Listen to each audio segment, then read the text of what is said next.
Itinalaga si Colonel Florante Torres bilang OIC Chief of Police ng Tarlac City na hawak dati ni Colonel Eden Ugale. Si Ugale ay nanungkulan sa loob ng 22 buwan sa lungsod.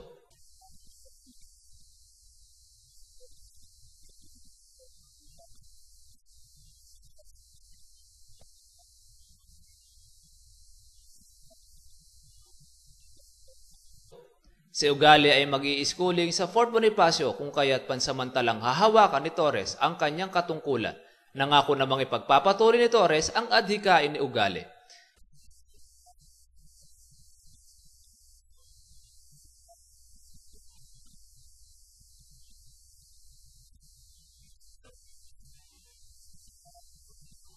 Nakasuporta naman ang alkalde ng lungsod sa OIC Chief of Police na inaasahan lalo pang mapabuti ang lagay ng peace and order ng lungsod.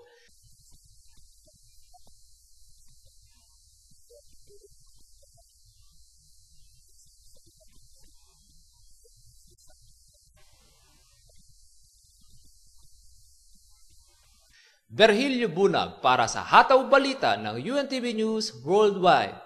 Virgilio Bunag para sa UNTV News Worldwide at ito ang balita.